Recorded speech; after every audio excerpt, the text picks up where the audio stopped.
최근 국회가 수은법 개정을 안 해서 폴란드 방산 수출에 지장이 있다는 보도가 많았습니다.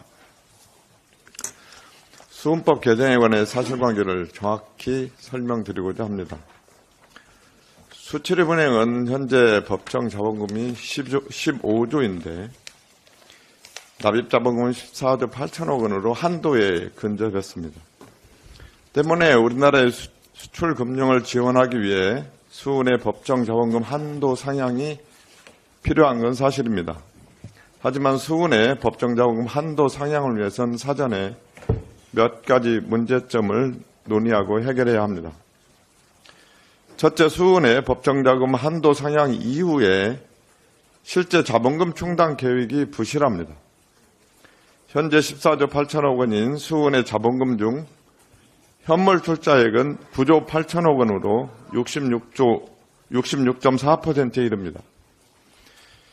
현물 출자받은 현물 자산이 LH, 카이 등의 주식인데 이는 정부가 산은에 출자하고 수은이 다시 산은으로부터 출자받은 순환 출자 형식을 띠고 있습니다.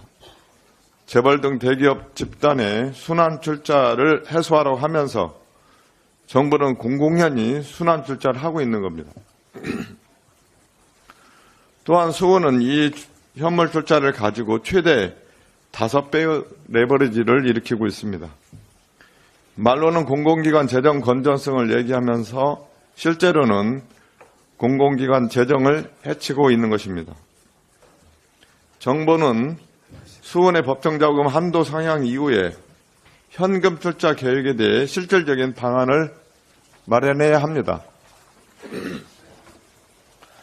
둘째, 수은의 신용 공여는 건전 경영 기준에 부합해야 합니다. 수은법 시행령은 수은의 건전 경영을 위해서 동일한 개인이나 법인 각각에 대해서 자본금의 40%를 넘는 신용 공여를 하지 못하도록 규정하고 있습니다. 이미 폴란드 방산 수출의 자본금의 40%에 육박하는 6조 원의 신용 공여가 제공됐습니다. 언론 보도에 따르면 2차 계약 규모는 30조 원이고 폴란드 정부는 이 중 20조 원에 대해서 정부 보증을 요구하고 있다고 합니다. 현재 15조 원인 법정 자본금을 2배에 30조 원으로 늘려도 폴란드 방산 수출에 추가 제공할 수 있는 신용의 최대는 5조 3,600억 원입니다. 수은법 개정만으로 폴란드 정부가 요구하는 정보 보증을 충족할 수는 없습니다. 그런데도 일부에서 수은법 때문에 방산 수출에 지장이 있다고 과도하게 부풀리는 것은 온당하지 않습니다. 뿐만 아니라 수은의 신용 공여가 특정 국가, 특정 산업에 쏠림이 발생하는 것도 경계해야 합니다. 현재 폴란드와는 방산뿐만 아니라 플랜트 수출 등이 추진되고 있습니다. 폴란드 방산 수출에 수은의 법정 자본금 40% 규모의 신용을 공여하고 추가적으로 플랜트에 신용이 제공된다면 폴란드에만 수은 자본금의 절반이 넘는 규모가 투입됩니다. 계란을 한 바구니에 담지 말라는 경언이 있습니다. 특정 국가, 특정 산업의 쏠림 현상은 수은의 건전 경영을 해치는 일이 됩니다. 때문에 수은법이 개정돼 법정 자본금이 상향되더라도 폴란드 방산 수출에 어느 정도의 신용 공여를 제공하는 것이 적절한지 따져봐야 합니다. 마지막으로 국가 전체의 정책금융 차원에서 살펴볼 필요가 있습니다. 우리나라의 금융 공공기관이 공급한 정책금융, 정부 보증 규모는 2023년 10월 말 기준으로 1921조 원에 달합니다. 이거는 우리나라 가계부채 1860조를 넘는 금액입니다.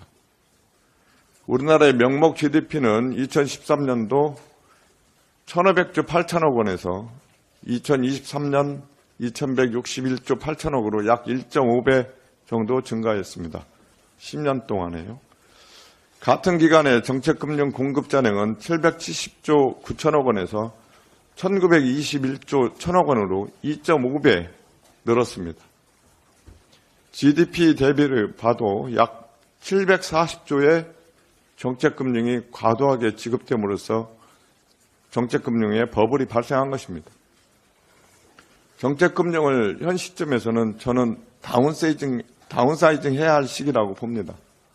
이때 수은의 법정 한도를 상향시키는 것은 매우 조심스럽게 접근해야 합니다.